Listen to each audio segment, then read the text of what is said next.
Principles of microbiology today.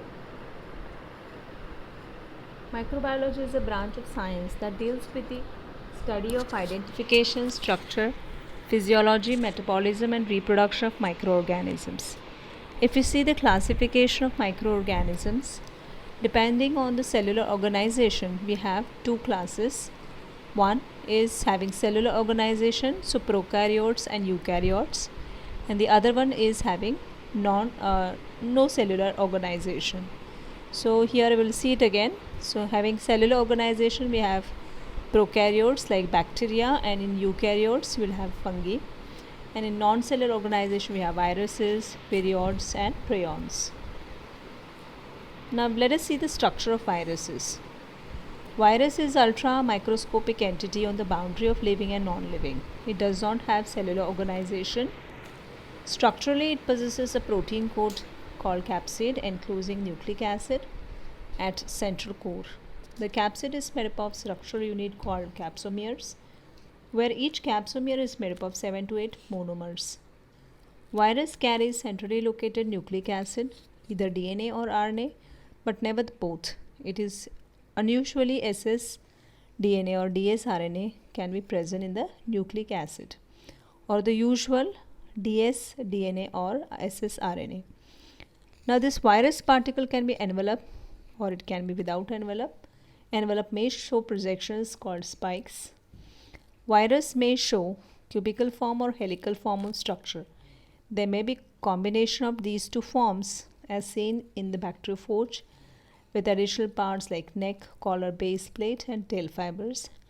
Pathogenicity of virus is because of nucleic acid, and the antigenicity is because of capsid and the envelope. Are non-cellular ultramicroscopic highly infectious agent, and it has only one type of nucleic acid as we have seen. So we have two types of viruses: DNA viruses that contain DNA and RNA viruses that contain RNA. So example of DNA viruses is herpes, pox viruses. So they have the living characters of viruses they will show, and they possess nucleic acid and proteins. They're capable of reproduction. They're capable of undergoing mutations, and they're sensitive to heat, chemical, and UV rays. If you see RNA viruses, they contain RNA.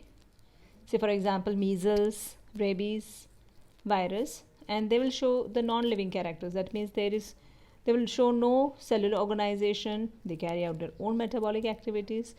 They are inactive outside the host cell, and they possess either DNA or RNA. If you see the isolation of microorganisms, it is defined as separating completely and obtaining in pure form a particular type of microorganism, separating from its habitat. Methods of isolation: we have pour plate method, strict plate method, single cell isolation, and there is direct transfer technique, and lastly we have serial dilution technique. Let us talk about the pour plate technique in detail. Here the sample is suitably diluted and mixed thoroughly with melted agar medium and pour into sterile petri dishes. The medium solidifies and the plates are incubated. Colonies of bacteria develop, and each colony represents a population of only one type of microorganism. So from a number of colonies of different bacteria develop over the plate, individual colonies are picked up and further cultivated to obtain a pure culture. Now, a small amount of specimen is taken on the surface of solid medium. It is strict in such a way as to provide successive dilution. Finally, well isolated colonies are obtained.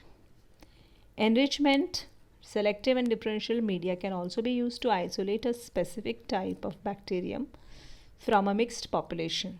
The technique is used for certain chemical agents in the media or modifying physical conditions of incubation. Medium can be enriched with blood, serum to encourage growth of saprophytes or parasites. Use of crystal violet for isolation of brucellosis, and use of citramide for isolation of Pseudomonas aeruginosa. By micromanipulator. In this method, single cell of desired type can be picked out from the mixed culture. This can be done by micromanipulator in combination with microscope. Micromanipulator has a micropipette with very fine capillary point. The micropipette can be moved as desired. Single cell can be moved and it can be picked by using micropipette, and then we transfer it to the suitable nutrient medium. Then let us talk about direct transfer technique. Sometimes bacteria, yeast, molds may be found in pure culture under natural conditions. Such cultures can be directly transferred to suitable medium and incubated to get number of colonies. Now we talk about serial dilution technique. Here the serial dilution of bacteria is done in the series of test tubes. The small amount of mixture of bacteria is added to the test tube containing sterile medium of known volume.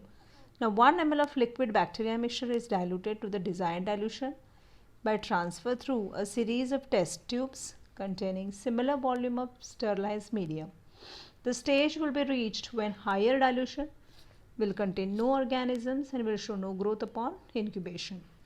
So, some of the tubes of higher dilution showing growth can be found to contain only one colony of species, and that we can observe by microscopic examination.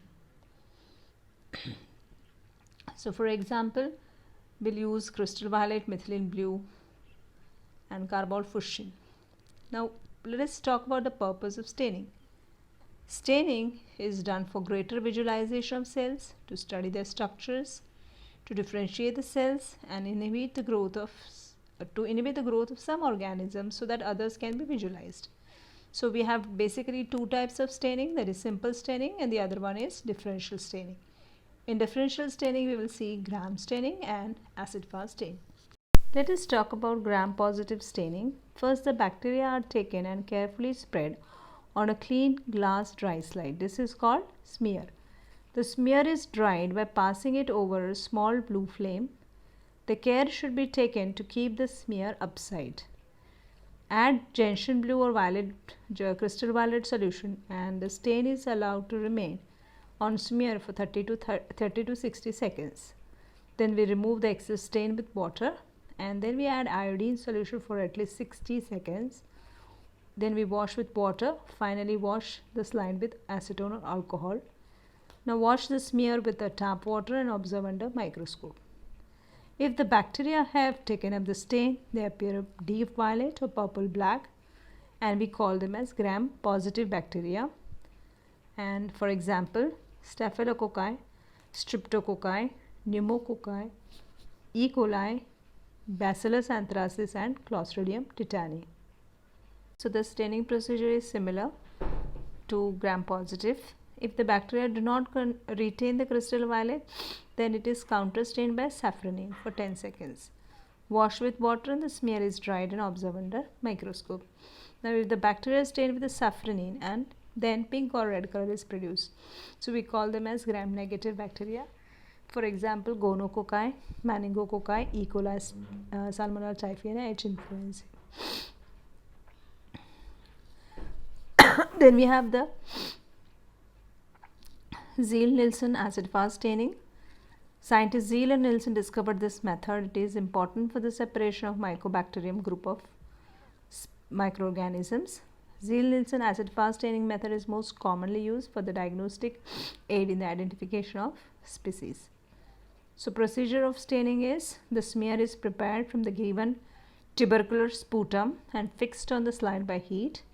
On the smear, Zeal-Nielsen carbol-fuchsin stain is added and allowed to react for 10 minutes. Precautions were taken to avoid the boiling of stain. Wash the smear with water. Then we add 20% H2SO4 for 1 minute. Wash it with water. Then we add methylene blue or malachite green for 30 seconds. Wash the slide and dry and observe under oil emulsion lens. Now observation will be the cells, those appear pinkish red, are acid-fast bacteria or the cells, and cells those appear blue-green, they are non-acid-fast bacteria. Thank you.